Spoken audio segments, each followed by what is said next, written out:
Et je vais commencer ce message par une question qui est un peu personnelle et que je nous pose à tous. Comment nous sentons-nous quand nous faisons face à une forte pression? Quelle est notre attitude quand on vit une forme de stress? Et cela peut être dû soit à cause d'une situation de précarité à l'emploi. Pendant longtemps, on cherche un boulot, on ne trouve pas.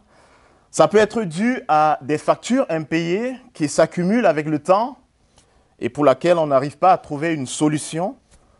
Ou ça peut être de manière beaucoup plus simple, un voyage qu'on a envie de faire à Roissy-Charles de Gaulle à 9 h par exemple, et on se rend compte qu'à 8 h, on est encore dans les embouteillages, à 10 minutes de l'aéroport, et on se dit, waouh, comment on va faire? On va rater notre vol.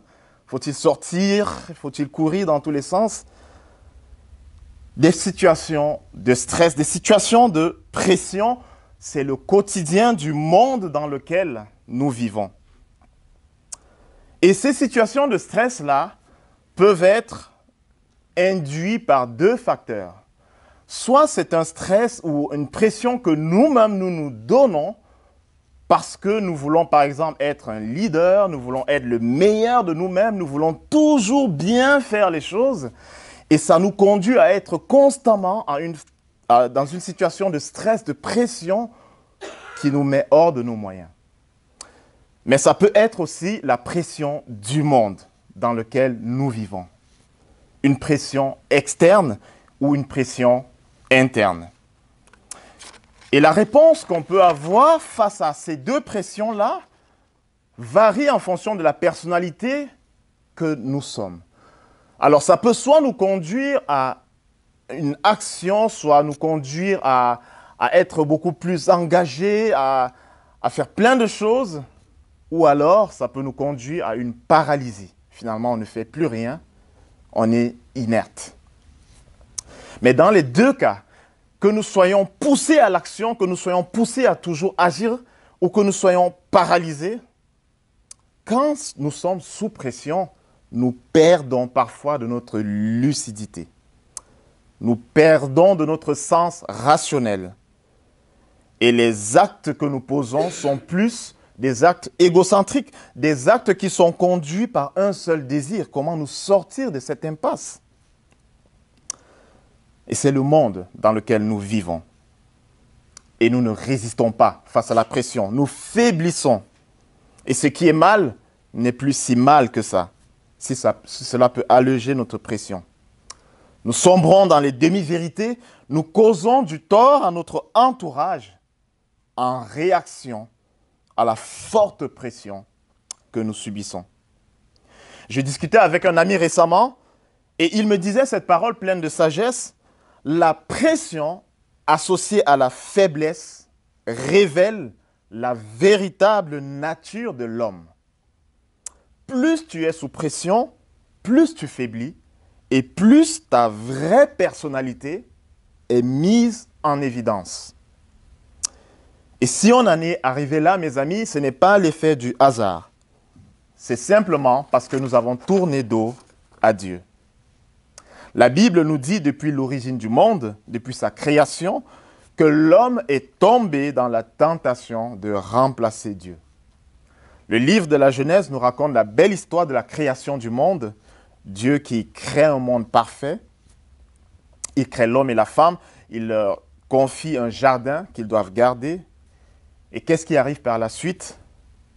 Le diable vient tenter l'homme et l'homme cède.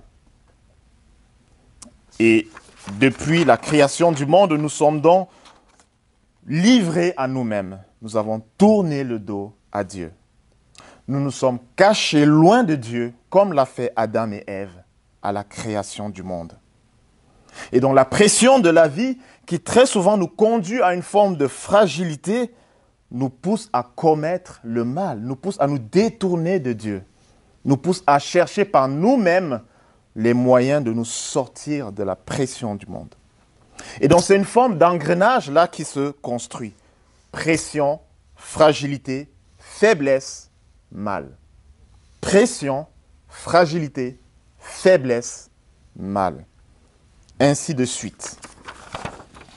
Et la tentation arrive quand dans notre faiblesse, nous perdons toute forme de lucidité. En fait, la tentation, c'est le moyen par lequel cet engrenage que je viens de décrire là se construit. Faiblesse, tentation, mal. La tentation rend donc compte du vice qui est en nous et qui s'exprime par l'acte de rejet de Dieu, par le mal.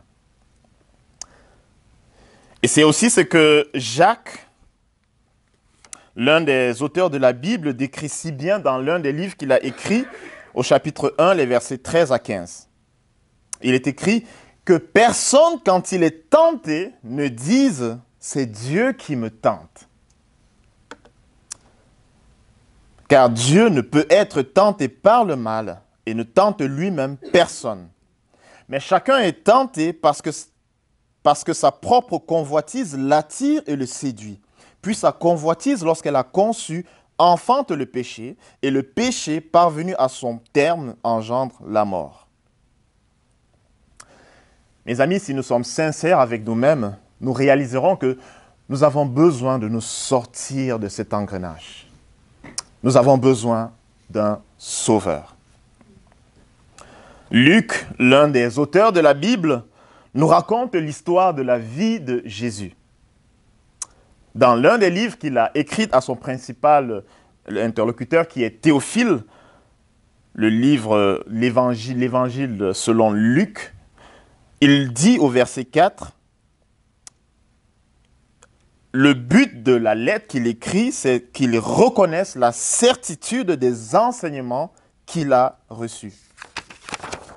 Enseignement sur la vie de Jésus, enseignement sur la finalité de la vie de Jésus sur terre. Depuis dimanche dernier, nous avons commencé une série de messages qui est intitulée « Sur les traces du Sauveur ». Nous voulons nous rappeler à travers cette série de messages que Jésus-Christ est la seule vraie option dans ce monde qui a tourné le dos à Dieu. Nous voulons nous rappeler que Jésus est celui-là qui mérite plus que tout autre notre véritable attention. Nous avons vu avec Étienne dimanche dernier que la venue de Jésus sur terre est la plus grande rencontre de tous les temps. Nous avons vu que cela répond premièrement à l'aspiration au peuple juif de voir le Messie promis par les prophètes, mais aussi que cela répond à l'aspiration de l'humanité entière de leur voir se réconcilier avec leur Créateur. Jésus est la plus grande rencontre de tous les temps. Et le texte aujourd'hui se situe dans un contexte où Jésus est à l'aube de son ministère. Jésus a 30 ans quand il commence son ministère au verset 23 de ce chapitre. Et ce ministère va commencer par une grande épreuve. Une épreuve qui a un lien fort avec son identité. La finalité de cette épreuve devrait certainement conforter le lecteur de Luc sur la crédibilité à accorder au ministère de Jésus. Et ceci de deux façons. Premièrement, parce que si Jésus passe cette épreuve, alors peut-être que nous devrions nous accrocher à lui, nous devrions le laisser, Jésus, reformer nos vies. Mais si Jésus ne passe pas cette épreuve, alors peut-être il faudra attendre un autre sauveur. Et donc, l'épisode de l'épreuve de Jésus à l'aube de son ministère est crucial à ce stade du récit de Luc. Ainsi, face à la tentation, Jésus-Christ, Fils de Dieu, vient pour sauver les hommes. Jésus-Christ, Fils de Dieu, vient pour sauver les hommes. Et il le fait de deux manières. Il le fait par solidarité avec les hommes et il le fait par solidarité avec le Père de manière à révéler sa nature divine. Premièrement donc, Jésus-Christ vient sauver les hommes par solidarité avec les hommes. Jésus, pleinement humain. Et c'est le premier point de notre message aujourd'hui. Quand on est en galère, on est prompt à écouter des personnes qui ont connu les mêmes souffrances, les mêmes soucis que nous. Quand on a un problème, les personnes qui attirent notre attention, ce sont les personnes qui ont traversé les mêmes souffrances que nous. Si je suis un jeune lycéen et que je suis nul en maths et que je veux faire des études de finance, je vais me tourner vers quelqu'un qui a fait carrière en finance et qui était nul en maths, comme moi. C'est lui qui va attirer mon attention parce qu'il va m'expliquer comment, en étant nul en maths, il a pu réussir une carrière en finance. Quand on sait que la finance, c'est le monde des mathématiques et des logiques, si vous connaissez un peu le métier. Et donc oui, c'est un peu ce que Jésus vient faire ici. Il vient être solidaire avec nous dans notre galère, dans notre engrenage. Vous vous rappelez de pression, tentation, péché, mal, rejet de Dieu. Jésus vient pour vivre ça avec nous. Et c'est ce qu'on essaie de voir dans les versets 21 à 37. Nous y voyons Jésus solidaire en tout point aux hommes, face à notre fragilité, face à notre plus grand danger qui est le péché, face à la tentation qui nous y conduit. Jésus vient avec nous pour connaître la même faiblesse que nous. Jésus est solidaire des hommes. Et il est solidaire premièrement par le baptême. Verset 21. Lisons ensemble. Tandis que tout le peuple se faisait baptiser, Jésus fut aussi baptisé. Alors que Jean prêche la repentance du peuple, les baptisant d'eau, Jésus ne fait pas camp à part. Jésus vient et il s'associe au peuple. Et regardez ce que Jean dit de lui au verset 16, un peu plus haut. Il leur répondit à tous, « Moi je vous baptise d'eau, mais il vient, celui qui est plus puissant que moi, et je ne mérite pas de délier la courroie de ses sandales. Lui, il vous baptisera d'Esprit Saint et de feu. »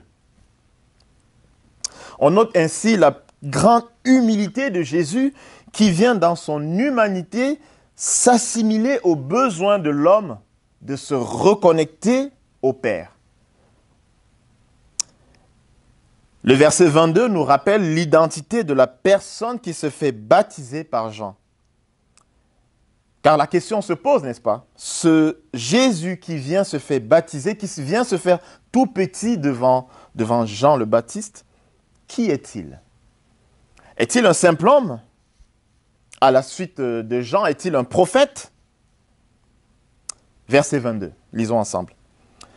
Et l'Esprit Saint descendit sur lui sous une forme corporelle, comme une colombe. Ce n'est donc pas, mes amis, un simple être humain qui s'associe au peuple par le baptême ici. C'est un homme qui est en communion parfaite avec l'Esprit Saint. Une communion si parfaite qu'aucun être humain n'aurait pu avoir le même type de communion. C'est l'Esprit Saint qui descend sur lui sous une forme d'oiseau pour que ceux qui assistent à l'événement témoignent bien que Jésus, à ce moment-là, fait un avec l'Esprit de Dieu. Certains commentateurs bibliques évoquent que la colombe symbolise l'harmonie retrouvée entre l'Esprit de Dieu et les hommes. Au moment du déluge, Noé a lâché la colombe, mais elle n'avait pas trouvé de lieu de terre pour se reposer. On le lit dans le livre de la Genèse. Sous l'apparence d'une colombe, le Saint-Esprit pouvait enfin trouver un lieu de repos sur terre en la personne de Jésus. Le verset 22 continue avec une affirmation forte qui vient de Dieu lui-même. Lisons ensemble.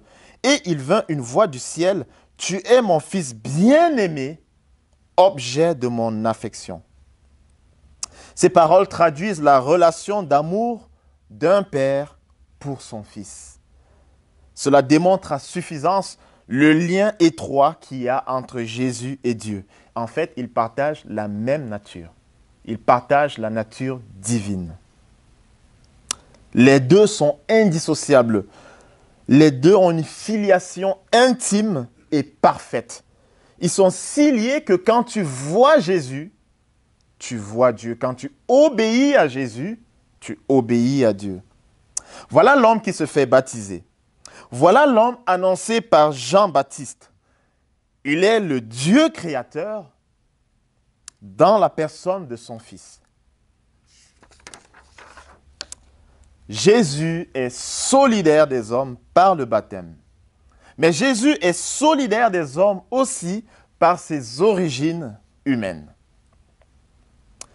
Les origines humaines de Jésus sont démontrées par le fait que Dieu a préparé la venue de son Fils en chair et en os dans le déroulement de l'histoire humaine.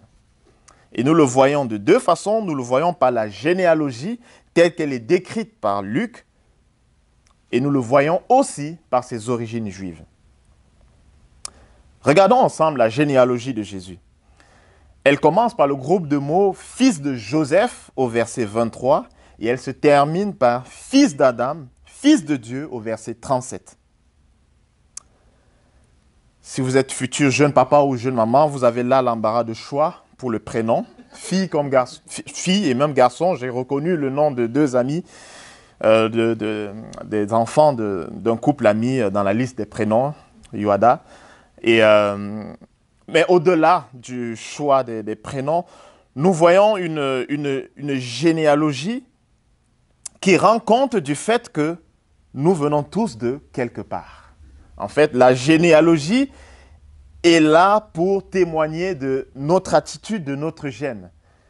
Donc, quand on décrit la généalogie de quelqu'un, on peut aisément savoir d'où il vient. Donc, par exemple, moi, c'est Armel Simo Bachon, fils de Bachon, petit-fils de Simo, et on peut remonter l'histoire et nous rendre compte que moi, je viens d'une tribu au Cameroun qui est la tribu Bamileke au centre du Cameroun. Et donc, notre généalogie rend compte de nos gènes, de notre attitude, de notre histoire et de qui nous sommes vraiment. Et donc, s'il y a cette généalogie de Jésus, c'est clairement parce que Luc veut nous montrer que Jésus a une origine et une histoire bien humaine. De manière à ce qu'on ne peut pas confondre Jésus à un ange, par exemple, qui serait descendu du ciel pour accomplir un ministère, etc. Non, Jésus est bien un homme avec une histoire humaine, avec une généalogie humaine qui rend compte de son humanité parfaite. Et nous voyons aussi Jésus solidaire des hommes par ses origines juives. Jésus, dans la généalogie qui nous est décrite, est descendant de Jacob, d'Isaac et d'Abraham. Et on sait qu'Abraham est celui à qui Dieu avait promis un peuple et une bénédiction pour le monde entier. Ainsi, par Abraham devait sortir le Messie, le sauveur des hommes. C'est à travers Abraham et à travers sa descendance qu'a été donnée premièrement la loi de Dieu. Et Jésus est issu du peuple juif, celui à qui a été confiée la promesse du salut pour le monde. Jésus est bien un homme solidaire des hommes. Voilà le profil de celui qui s'apprête à être tenté par le diable. Il est pleinement fils de Dieu et pleinement humain. Il est donc qualifié pour affronter le diable face à la tentation, au péché auquel fait face tous les hommes. Et il est qualifié de deux façons. Il est qualifié parce que nous savons que le péché a prise sur l'homme. Et Jésus est un homme. Et il est qualifié parce qu'il faut que quelqu'un d'autre qu'un être humain puisse vaincre le péché. Et Jésus n'est pas qu'un simple être humain. Jésus a une nature divine. Et donc, quand on combine les deux natures de Jésus, pleinement fils de Dieu et pleinement humain, alors on se rend compte que Jésus est vraiment le candidat idéal pour affronter le diable face à la tentation du mal. Pour affronter le diable là où nos premiers parents, Adam et Ève, ont échoué. Jésus est solidaire des hommes dans leur fragilité, dans leur faiblesse, dans leur histoire. Mais Jésus, pour sauver les hommes, est aussi solidaire de Dieu son Père. Et c'est le deuxième point de notre message de ce matin. Et Jésus sauve les hommes par solidarité au Père en révélant sa véritable nature divine.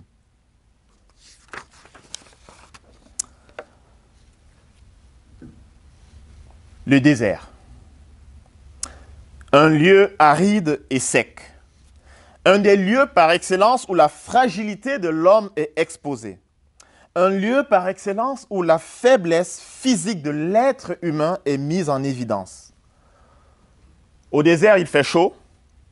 Il n'y a quasiment pas d'eau pour se rafraîchir. Il n'y a pas beaucoup de monde qui y habite. Je ne suis jamais allé au désert, mais ça, j'ai cette information. On est seul quand on se retrouve au désert. C'est le lieu par excellence de la solitude. C'est aussi dans le désert que le peuple de Dieu a été conduit pendant 40 ans. C'est le lieu par lequel le peuple d'Israël a été régulièrement tenté et a cédé. Et ce n'est pas par hasard que Jésus s'y rend pour affronter le diable face à la tentation. C'est là où Jésus, rempli du Saint-Esprit, est conduit. Le Fils de Dieu, maître de l'univers, va connaître la souffrance humaine. Et c'est dans cette fragilité-là qu'il est tenté par le diable. Verset 2, « Il fut tenté par le diable pendant 40 jours, il ne mangea rien durant ces jours-là, et quand ils furent achevés, il eut faim. » Dans un contexte de faiblesse semblable à tout point à un homme, Jésus va connaître la tentation du diable en 3 temps. J'ai cherché à imaginer un peu à quoi ça pouvait ressembler et dans ma petite imagination, je me suis rendu compte que c'est un peu comme un match de boxe en 3 rounds. Par 3 fois, le diable va lancer des coups à Jésus et celui-ci va réagir aux assauts de l'ennemi. Jésus va être tenté dans son corps, dans son âme et dans son esprit. Le premier round, la tentation de Jésus dans son corps, les versets 3 à 4. Et à chacun de ces rounds, il y a toujours une question sous-jacente. Et cette première question liée à la tentation du corps, c'est une des questions qui est posée et que je vais énoncer. Est-ce que vraiment Dieu t'aime et prend soin de toi comme un père? Doute, doute, doute. Le diable sait que Jésus est fils de Dieu.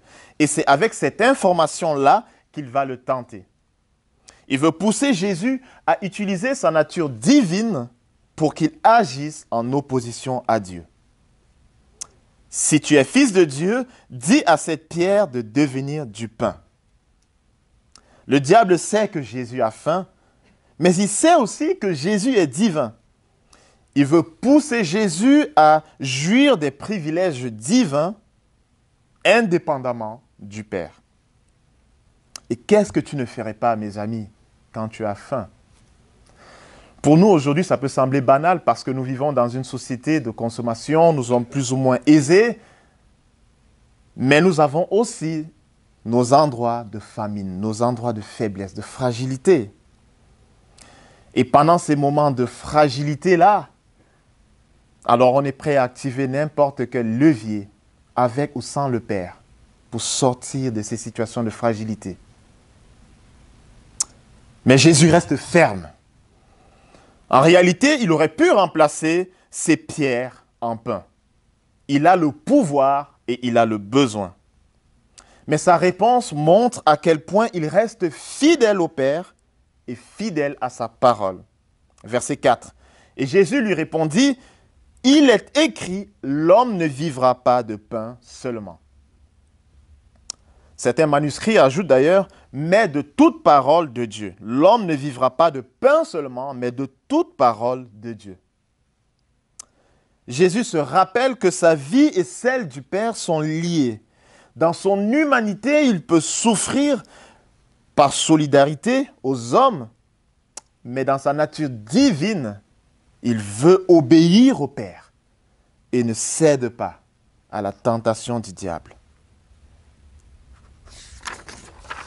Alors que nos désirs et nos volontés dictent très souvent notre conduite, tel n'est pas le cas de Jésus.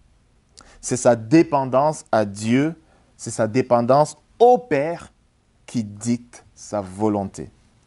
Jésus passe ce test, il sort victorieux de ce premier round, il révèle sa filiation au Père, il révèle sa nature divine. Deuxième round, la tentation dans son âme, les versets 5 à 8, avec une question sous-jacente aussi. Est-ce que vraiment tu as tous les pouvoirs et est-ce que tu vas recevoir de Dieu ces pouvoirs-là comme Dieu te les a promises? L'âme est le siège des émotions et des désirs et des ambitions. Et c'est dans ce domaine-là que Jésus va être tenté. Verset 5. Lisons ensemble. Le diable l'amena plus haut, lui montrant en un instant tous les royaumes du monde et lui dit, « Je te donnerai tout ce pouvoir et la gloire de ces royaumes, car elle m'a été remise et je la donne à qui je veux. Si donc tu te prosternes devant moi, elle sera toute à toi. » La proposition du diable ici est vraiment tentante pour le coup. Le diable est celui qui domine le monde. C'est pourquoi Jean, un autre disciple de Jésus, va dire de lui qu'il est le prince de ce monde. Et donc, ce n'est pas totalement faux de proposer à Jésus de venir dominer le monde. La proposition du diable n'est pas totalement fausse. Le diable est celui qui contrôle le monde parce que Dieu le lui a permis. Il a le contrôle sur tout et il propose à Jésus, viens et fais équipe avec moi. Laisse Dieu, viens et contrôlons le monde. Imaginez Jésus dans sa fragilité.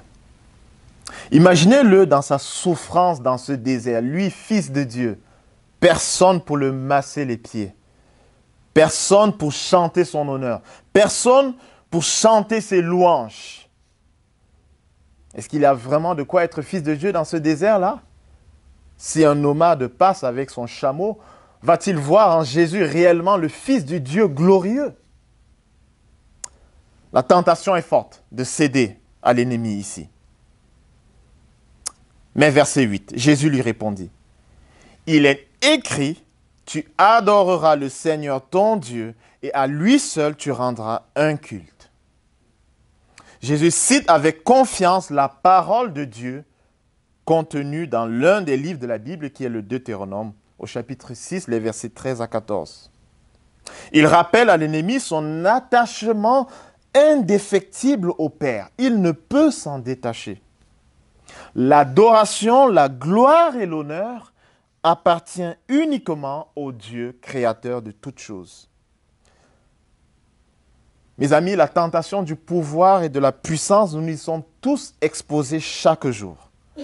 Le désir d'influencer notre environnement avec ou sans Dieu est une des grandes tentations qui nous cernent au quotidien, n'est-ce pas? Nous cherchons l'acclamation des hommes, nous cherchons l'approbation des hommes plutôt que celle de Dieu. Nous cherchons à nous faire un nom. Mais Jésus, en toute humilité, ne veut pas se faire un nom à lui. Il veut rendre gloire au Père. Et il passe ce second test. Il sort victorieux de ce deuxième round par solidarité au Père. Il révèle sa nature divine. Troisième et dernier round. La tentation dans son esprit. Les versets 9 à 12. Avec la question sous-jacente, toujours. Est-ce que vraiment Dieu va te protéger comme il le promet dans sa parole? Lisons ensemble les versets 9 à 11. Le diable le conduisit encore à Jérusalem, le plaça sur le haut du temple et lui dit, « Si tu es le Fils de Dieu, jette-toi d'ici en bas, car il est écrit, il donnera pour toi des ordres à ses anges afin qu'ils te gardent. et ils te porteront sur les mains de peur que ton pied ne heurte une pierre.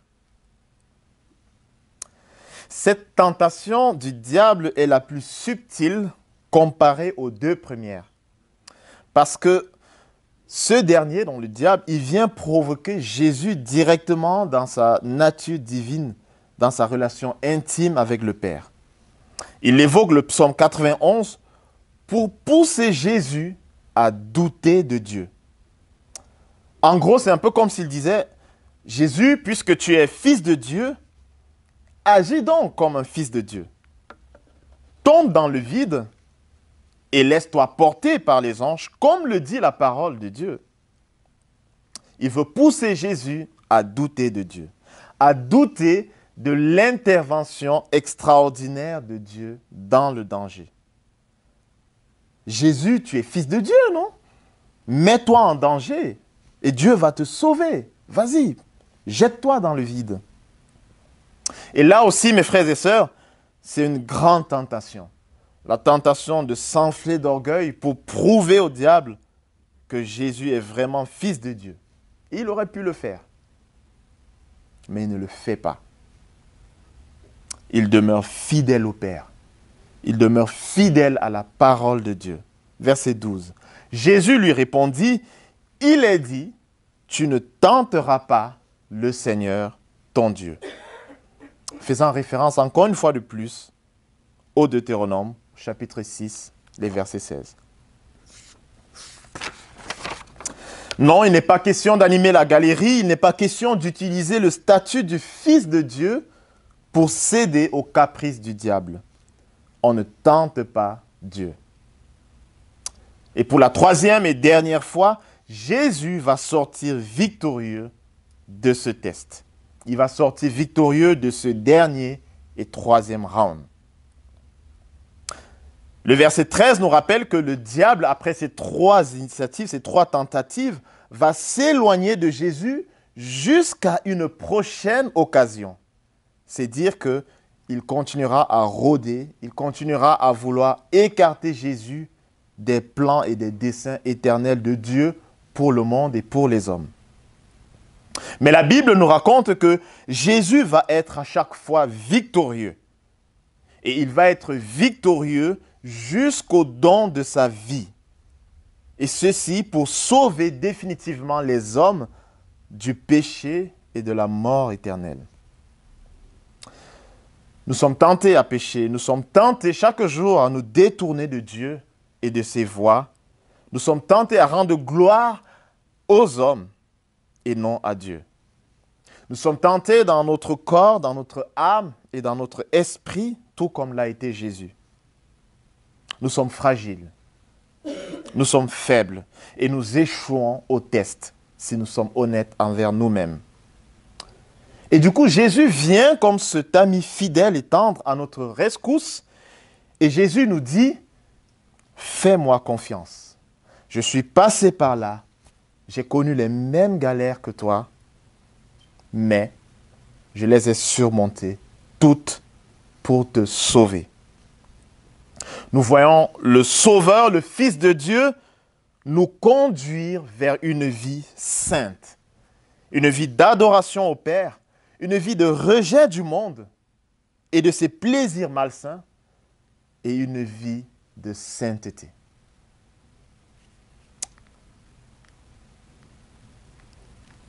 Deux applications pour nous. Si nous lisons ensemble Hébreux chapitre 4, les versets 14 à 16, nous voyons que nous pouvons en tirer deux leçons fondamentales de ce texte aujourd'hui. Hébreux chapitre 4, les versets 14 à 16. Puisque nous avons un grand souverain sacrificateur qui a traversé les cieux, Jésus le Fils de Dieu, tenons fermement la confession de notre foi. Car nous n'avons pas un souverain sacrificateur incapable de compatir à nos faiblesses, mais il a été tenté comme nous à tous égards, sans commettre de péché. Approchons-nous donc avec assurance du trône de la grâce, afin d'obtenir miséricorde et de trouver grâce en vue d'un secours opportun. Deux choses pour conclure. Face à notre fragilité dont je parlais au début, résultat de la pression du monde, de notre pression interne, face à notre faiblesse, et à cet engrenage-là, pression, faiblesse, tentation, mal. Deux choses. Premièrement, faisons confiance à Jésus-Christ. Jésus compatit à notre faiblesse. Il connaît cette dépendance-là à laquelle nous sommes toujours attachés. Il connaît notre propension au mal. Il connaît quand nous sommes sous pression et les leviers qui font que sous pression nous commettions tel ou tel mal. Il sait quand nous avons besoin de Dieu. Il connaît notre dépendance à Dieu. Faisons confiance enfin à Jésus-Christ. Ne laissons pas les influenceurs, ne laissons pas les coachs de ce monde nous dicter la voie à suivre pour sortir de cette impasse-là. Jésus a vaincu le monde. Il a vaincu le péché. Il est le seul capable et qualifié pour nous sauver de notre tentation au mal. Deuxième implication, tenons ferme avec persévérance. Et on a l'habitude de dire que la vie chrétienne, c'est un marathon. Ce n'est pas un sprint. Quand on est à Jésus, on l'est une fois pour toutes. Alors oui, très souvent, même en étant gardé en lui, on peut sombrer, on peut avoir des temps de découragement, des temps de stress. Mais Jésus nous a sauvés. Alors, laissons-le reformer nos vies. Laissons-le nous conduire dans la durée, dans une vie de sainteté. Pour plier les genoux à chaque fois que nous tombons ou nous chutons, mais pour célébrer ces victoires à chaque fois que nos vies sont réformées, à chaque fois que nous arrivons à vaincre le mal par sa grâce, parce qu'il tient notre main. Tenons ferme avec persévérance et laissons Jésus réformer nos vies. Je ne sais pas où vous en êtes aujourd'hui dans votre vie. Je ne sais pas si vous réalisez à quel point vous avez besoin de Dieu dans ces temps de pression, dans cette fragilité-là.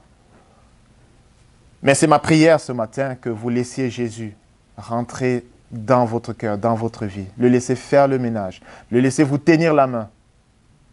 Cette dépendance-là, ces moments de fragilité, de faiblesse, ces moments où vous perdez vos moyens, ces moments où vous causez du tort à autrui, parce que vous êtes sous pression, parce que vous êtes faible, ce moment où vous êtes peut-être indifférent au monde, où vous perdez votre lucidité, votre sens rationnel des choses. Jésus nous connaît, nous comprend. Il vous comprend. Il veut vous conduire dans une vie sainte, sur les traces du Sauveur. Prions. Seigneur, nous sommes à genoux devant toi. Nous voulons reconnaître notre faiblesse, nous voulons reconnaître notre dépendance de toi. Nous voulons reconnaître que nous avons faibli, nous avons chuté, nous avons voulu créer notre propre chemin. Nous avons cru maîtriser tout, mais au fond de nous-mêmes, la pression révèle notre nature pécheresse. La faiblesse révèle notre nature pécheresse. Mais face à la tentation, ta faiblesse à toi a révélé ta nature divine, de manière à ce que tu as pu passer ce test de la tentation victorieusement pour nous. Nous voulons nous attendre à toi, nous voulons te laisser tenir nos mains. Nous savons que nous sommes gardés en toi quand nous te faisons confiance. Viens encore ce matin, encourage-nous, fortifie-nous vers le chemin qui mène jusqu'à toi. Au nom de Jésus. Amen.